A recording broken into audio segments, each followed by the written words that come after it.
ꯁꯤ ꯃꯔꯣꯏ ꯃꯔꯥꯡ ꯄꯤꯔꯛꯑꯦ ꯑꯩꯈꯣꯏ ꯃꯥꯗꯤ ꯃꯔꯣꯏ ꯃꯔꯥꯡ ꯄꯤꯔꯛꯄꯗ ꯁꯨꯃꯥꯏꯅꯇ ꯄꯤꯔꯛꯑꯦ ꯂꯥꯗ ꯌꯣꯝꯃꯒ ꯑꯗꯨꯒ ꯂꯥꯗ ꯌꯣꯝꯕꯁꯤꯅ ꯏꯆꯤꯟ ꯃꯌꯥꯝ ꯃꯄꯥꯟ ꯆꯠꯂꯁꯨ ꯂꯥꯗ ꯌꯣꯝꯃꯒ ꯄꯨꯖꯃꯨ ꯂꯥꯗ ꯌꯣꯝꯕꯁꯤꯅ ꯇꯒꯠ ꯇꯒꯠ ꯇꯦꯛꯄꯅꯦ ꯁꯤꯒꯤꯁꯨ ꯃꯀꯥ ꯑꯃꯃꯝꯇ ꯇꯩꯊꯣꯛꯑꯒ ꯄꯦꯄꯔꯗꯀꯣ ꯑꯗꯨꯏꯁꯤ ꯂꯣꯏꯅ ꯇꯩꯊꯣꯛꯑꯒꯅꯦ ꯐꯧꯗꯣꯛꯄꯗꯣ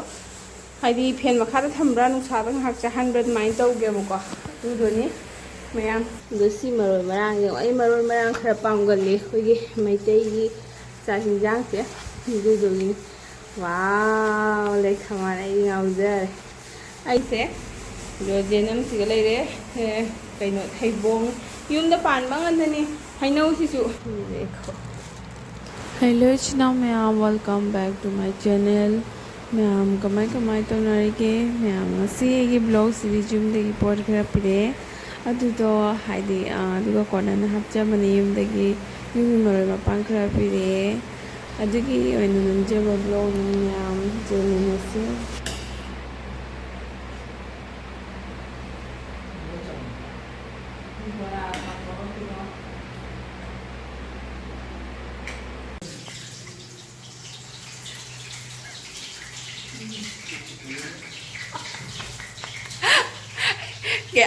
ꯀꯌꯥꯝ ꯔꯤꯂꯦꯛꯁ ꯑꯣꯏꯅ ꯉꯥꯊꯔꯒ ꯕꯣꯔꯥ ꯍꯧꯖꯤꯛ ꯌꯨꯝ ꯕꯣꯔꯥ ꯍꯧꯅꯕꯒꯤꯗꯃꯛꯇꯕꯨ ꯁꯤꯒꯤ ꯔꯥꯏꯁ ꯀꯨꯀꯔꯒꯤ ꯀꯣꯟ ꯆꯥꯎꯔꯁꯤꯒ ꯕꯣꯔꯥ ꯊꯤꯠꯅꯕ꯭ꯔꯅꯦ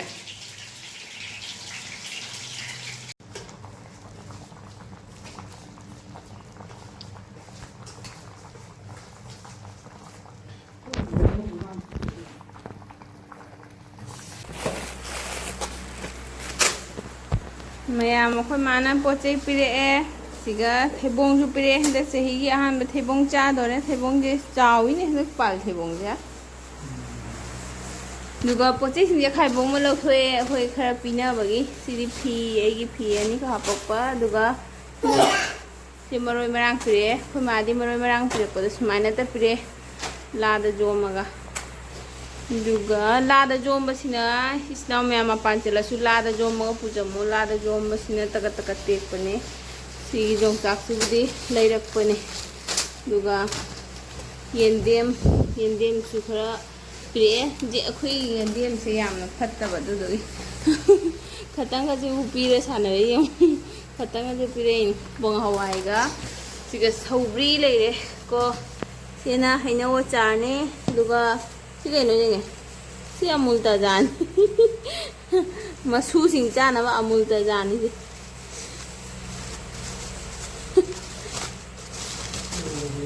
ꯂꯦꯕꯨꯁꯤꯅ ꯑꯂꯩꯕ꯭ꯔꯥ ꯄꯥꯟꯕ꯭ꯔꯥ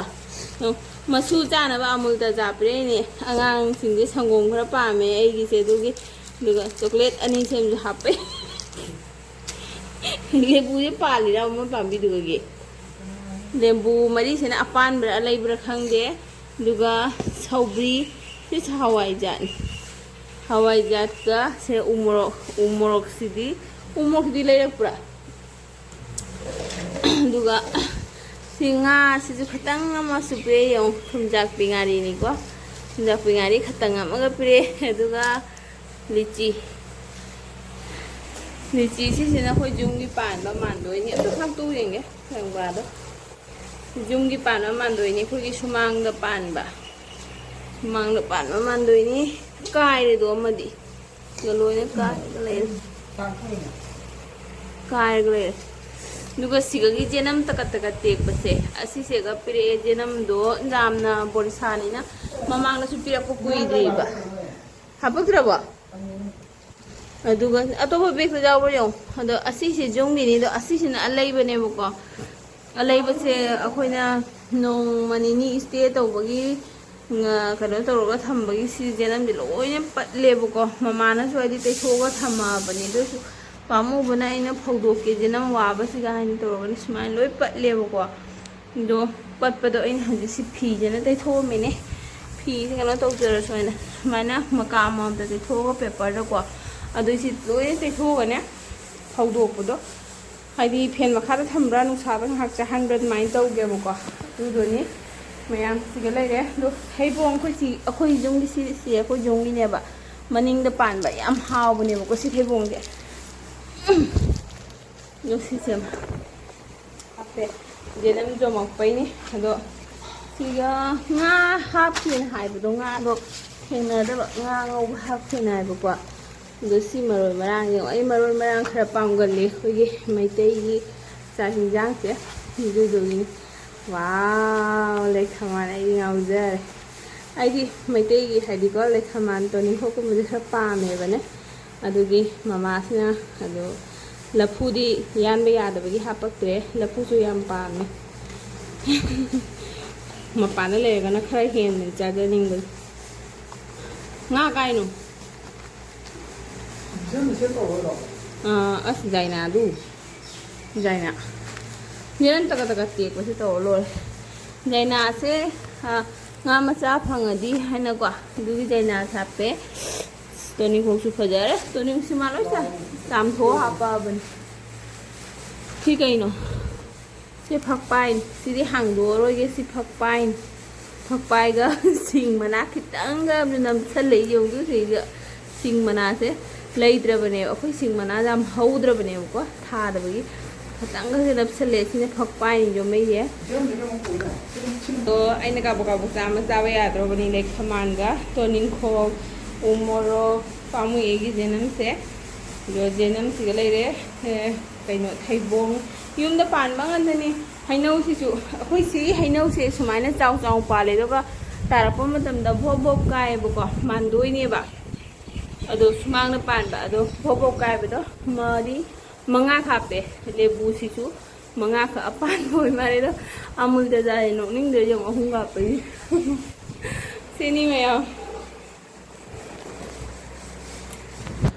मैम हजी जेनम दो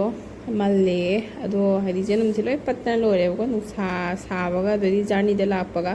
अदो मनथोय लवे याबो खर लवने अतै यादबंगी लंगथोखने को दो आइनि जेनम मल्लबनि ने सि तोयंगी से ngasi di chak se mana thongbi gare ko adu chak lore ngasi se nong su chang kana tai ngasi nim stu ti jani nge na khoi motor ti thonge do si se na sagolwai uti ni se ne khoi don cha sigalei don cha na pirakoni ho ja da toga ado hadi kuire do mana sumana toga mathil ga to thongame ni ngasi jenam man basigane hadi mana thongbi rage na doni myang ngasi gi mathil se char ga jengi ke amta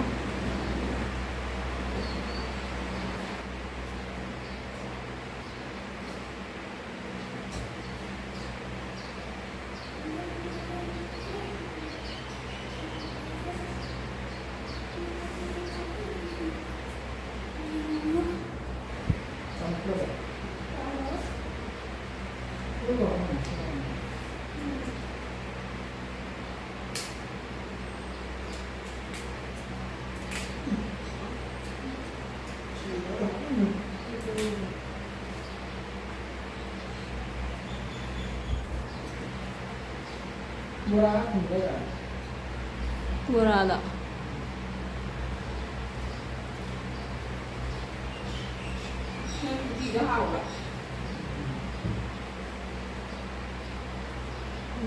Chắc chắn cái nồi du pan thang tí không?